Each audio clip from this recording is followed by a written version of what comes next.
Assalamu alaikum students. With the name of Allah, the most gracious and the most merciful. My name is Saim Shehzad and I am here to teach you biology class 9th.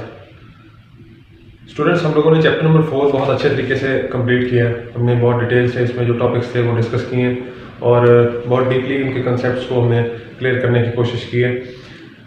इसके last पे मैं अब कुछ important points निकाले इस chapter में से, और अभी वो निकालूंगा जो एक स्टूडेंट जब रीडिंग करता है एक चैप्टर की और उसको याद करता है तो बाज़ औक़ात कुछ ऐसी अंदर चीज़ें होती हैं जो उसकी नज़र से नहीं गुजरती।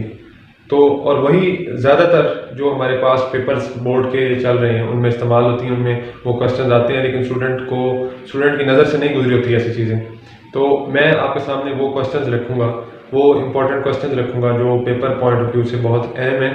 तो ये क्वेश्चंस मैंने लिखे हैं, साथ कुछ के आंसर्स भी लिखे हैं और कुछ के आंसर्स मैं आपको समझा दूंगा, लेकिन आपने गौर से इन शॉर्ट क्वेश्चंस को समझना है। इन्हीं में से ही एमसीक्यूज बेसिकली बनेंगे और ये शॉर्ट क्वेश्चंस भी होंगे और मोस्ट इंपॉर्टेंट शॉर्ट क्वेश्चंस होंगे चैप्टर नंबर 4 में से। चैप्टर नंबर 4 काफ़ी लेंथी है और थ्योरेटिकल है, कॉन्सेप्चुअल भी है, तो आपने इन क्वेश्चंस को गौर से समझना है और यही वो बेसिक क्वेश्चन हैं जो चैप्टर नंबर 4 में से बोर्ड के रिक्वायरमेंट के मुताबिक ये काफ़ी इंपॉर्टेंस के हामिल है। तो पहला क्वेश्चन है हमारे पास कि स्ट्रेप्टोकोकस पायोजीन्स क्या है। इस स्ट्रेप्टोकोकस पायोजीन्स एक बैक्टीरिया है जिसका जिक्र हमारी बुक में नहीं किया गया, लेकिन इस बोर्ड में इसी चैप्टर में से बैक्टीरिया के हवाले से इस पे क्वेश्चन कई दफ़ा आ चुका है। तो स्ट्रेप्टोकोकस पायोजीन्स एक ग्राम पॉजिटिव बैक्टीरिया होता है जो इन्फेक्शन कॉज करता है अपर रेस्पिरेटरी ट्रैक्ट में। अपर रेस्पिरेटरी ट्रैक्ट में जिसको हम क्या कहते हैं, सोर थ्रोट। स्ट्रेप्टोकोकस पायोजीन्स ये बहुत मोहलिक बैक्टीरिया है जो सोर थ्रोट कॉज करता है, कहाँ पे, अपर रेस्पिरेटरी ट्रैक्ट में। नेक्स्ट क्वेश्चन है कि प्राइमरी सेल वॉल किस चीज़ से मिलकर बनती है, किससे मिलकर बनती है, सेलुलोज से, और सेकेंडरी सेल वॉल किससे मिलकर बनती है, लिग्निन से। ये अहम पॉइंट है, इसको ध्यान में रखना है आपने। प्लाज्मोडेस्माटा क्या होते हैं, cytoplasmic connections between walls of cells या वॉल्स ऑफ नेबरिंग सेल्स भी आप कह सकते हैं। Cytoplasmic connections between walls of neighbouring cells जो है वो प्लाज्मोडेस्माटा होते हैं। Function of companion cells, companion cells का फंक्शन क्या होता है ये आपने देखना है। नेक्स्ट है types of cells in xylem and phloem.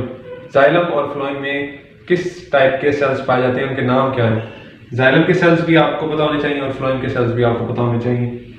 Meristematic tissues क्या होते हैं, मेरिस्टेमेटिक टिश्यूज क्या होते हैं, हमने पढ़ा था कि मेरिस्टेमेटिक टिश्यूज डिवीजन, ऐसे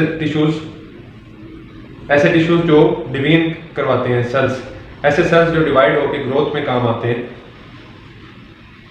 तो वो किसको बनाते हैं, मेरिस्टेमेटिक टिश्यूज को। तो मेरिस्टेमेटिक टिश्यूज का आपको जरूर पता होना चाहिए, ये बहुत अहम टर्म है meristematic tissues. Role of skeletal muscles, skeletal muscles body में किस काम आते हैं, क्या इनका फंक्शन है, ये आपको पता होना चाहिए।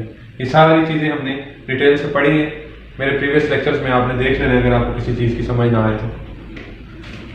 Types of epithelial tissues, question number 8 है कि एपिथेलियल टिश्यूज की कितनी टाइप्स हैं, हमने डिटेल से डिस्कस की हैं, उनकी शेप के लिहाज से, उनके फंक्शंस और वो कहाँ पे पाए जाते हैं, ये आपने उसको उनके नाम तरतीब से याद करने हैं, फंक्शन भी उनका याद करना है। टाइप्स ऑफ एपिथेलियल टिश्यूज का।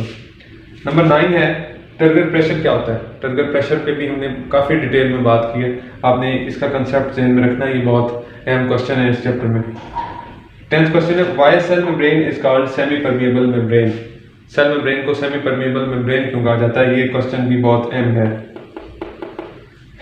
हमने इसको भी डिस्कस किया है बहुत डिटेल में, आपने इसको भी देखना है। 11th क्वेश्चन है size of human red blood cells.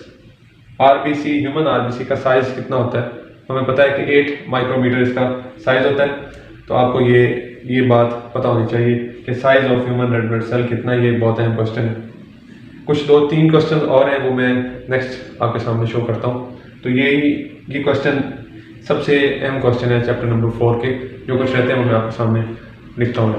Students ये बात नोट कर लें, आपके हर पॉइंट जो बुक में दिया गया होता है वो अहम होता है, लेकिन यहाँ पे हम लोग वो पॉइंट्स डिस्कस करते हैं जो मेनली पिछले एग्जाम्स में यूज़ किए जाते हैं, इसलिए आपने टोटल इन पे रिलाई नहीं करना, आपने डिटेल स्टडी करनी है चैप्टर की, हर चीज़ को पढ़ना है। लेकिन जब आप एंड स्टेज पे तैयारी के लिए बैठे तो फिर आप इन पॉइंट्स को देख सकते हैं। वैसे आपने पूरे चैप्टर को, उसके एक एक पॉइंट को याद करना है और उसको समझना है। नेक्स्ट क्वेश्चन देखते हैं कि कौन से इंपॉर्टेंट है कि व्हाट इज ER। इसी तरह ही पूछा जाता है व्हाट इज ER। तो ER से मुराद एंडोप्लाज्मिक रेटिकुलम और इसकी टाइप्स कौन कौन सी हैं हमने डिटेल में डिस्कस किए। उनके नाम भी आपको पता होने चाहिए और उनके फंक्शंस भी आपको पता होने चाहिए। नेम 3 टाइप्स ऑफ प्लास्टिड्स और उनके फंक्शंस। अब ये मैंने क्वेश्चन तो लिखा है कि नेम 3 टाइप्स ऑफ प्लास्टिड, अगर यहाँ पे 3 नहीं भी लिखा जाता तो आपको पता होना चाहिए कि प्लास्टिड्स की 3 टाइप्स होती हैं और उनके क्या क्या फंक्शन है, प्लांट्स में वो क्या फंक्शन अपना प्ले करती हैं। तो ये आपको इस क्वेश्चन ये भी बहुत इंपॉर्टेंट है, इसका पता होना चाहिए। Contribution of Rudolf Virchow, Robert Brown and Robert Hooke Lamarck, ये 4 साइंटिस्ट के काम जो उन्होंने भी बायोलॉजी की खिदमात की हैं वो आपको पता होना चाहिए। इन 4 साइंटिस्ट का ये बोर्ड में एग्जामिनेशन पॉइंट ऑफ व्यू से बहुत अहम क्वेश्चन है। वो इन्वेंटेड माइक्रोस्कोप एंड व्हेन, किसने माइक्रोस्कोप को डिस्कवर किया, किसने माइक्रोस्कोप को इन्वेंट किया और कब किया, ये क्वेश्चन बहुत अहम है, ये भी आपको पता होना चाहिए। रेजोल्यूशन ऑफ ह्यूमन आई की रेजोल्यूशन पावर कितनी है, 0.1 मिलीमीटर। लाइट माइक्रोस्कोप की रेजोल्यूशन पावर कितनी है, 0.2 माइक्रोमीटर। इलेक्ट्रॉन माइक्रोस्कोप की रेजोल्यूशन पावर कितनी है, 0.2 नैनोमीटर। ये डिफरेंस आपको पता होना चाहिए कि इसकी इनकी रेजोल्यूशन पावर में क्या डिफरेंस है तीनों में, ह्यूमन आई, लाइट माइक्रोस्कोप और electron microscope. Cell theory, define cell theory का आपको पता होना चाहिए, आप उसकी डेफिनेशन कर सकें। वो यही है कि all organisms are made up of cell और सेल प्रोडक्ट्स। ये सेल थ्योरी की डेफिनेशन है, इसको मज़ीद डिटेल से आपने याद करना है जैसे हमारे इस चैप्टर में दिया गया है। इसके बाद है कि लार्जेस्ट सेल कौन सा है इस कायनात में। तो बर्ड एग सेल हमने पढ़ा था कि वो लार्जेस्ट सेल होता है क्योंकि उसने फूड स्टोर करनी होती है, अपने जो उसका एम्ब्रियो पैदा होता है, जो भी आगे बच्चा पैदा होता है उसके लिए फूड स्टोर करनी होती है। तो bird egg cell largest cell है कायनात में। स्मॉलेस्ट सेल कौन सा है, माइकोप्लाज्मा। स्मॉलेस्ट सेल कौन सा है, mycoplasma. Difference between bone and cartilage, bone and cartilage में क्या डिफरेंस होता है ये आपको पता होना चाहिए। ये मैं बोन और कार्टिलेज का डिफरेंस यहाँ पे लिखता हूँ, शायद आपको चैप्टर में से ना मिले इसकी एग्जैक्ट डेफिनेशन में यहाँ पे लिखता हूँ कि बोन किसको कहते हैं और कार्टिलेज किसको कहते हैं, ये मैं यहाँ पे लिखता हूँ। ये क्वेश्चन इंपॉर्टेंट है पेपर पॉइंट ऑफ व्यू से कि difference between bone and cartilage, ये मैं आपको यहाँ पे अभी शो करता हूँ।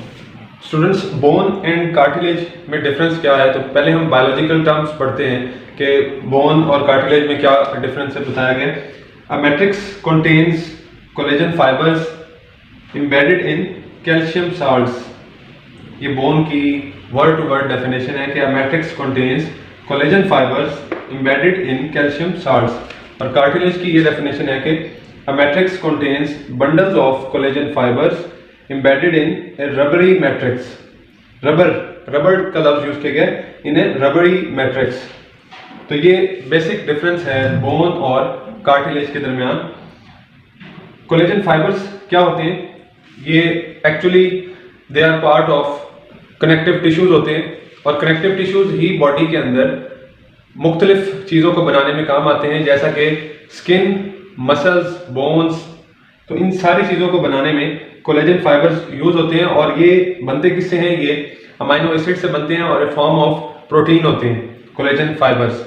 तो कोलेजन फाइबर्स कार्टिलेज को भी बनाते हैं, बोन्स को भी बनाते हैं, लेकिन ये जिस जगह पे एम्बेडेड होते हैं वो बोन्स में कैल्शियम साल्ट्स में एम्बेडेड होकर बोन को बनाते हैं और कार्टिलेज के अंदर ये कोलेजन फाइबर्स कहाँ पे एम्बेडेड होते हैं, एक रबरी मैट्रिक्स के अंदर, एक मसल्स का, कनेक्टिव टिश्यूज का एक मैट्रिक्स होता है, एक जाल नुमा स्ट्रक्चर होता है जिसमें कोलेजन फाइबर्स एम्बेडेड होते हैं और क्या बनता है, कार्टिलेज बनता है। वैसे हमें पता है कि बोन जरा सख्त स्ट्रक्चर होता है और कार्टिलेज जरा नरम स्ट्रक्चर होता है, तो एक रबरी मैट्रिक्स के अंदर कोलेजन फाइबर्स का एम्बेडेड होना कार्टिलेज को बनाता है। उम्मीद है आपको आज की वीडियो में बहुत से इंपॉर्टेंट क्वेश्चंस मिले होंगे। अगर आपको किसी क्वेश्चन की समझ ना आई हो तो आप कमेंट सेक्शन में ज़रूर पूछिए। साइम शहजाद को इजाज़त दीजिए। अल्लाह हाफिज़।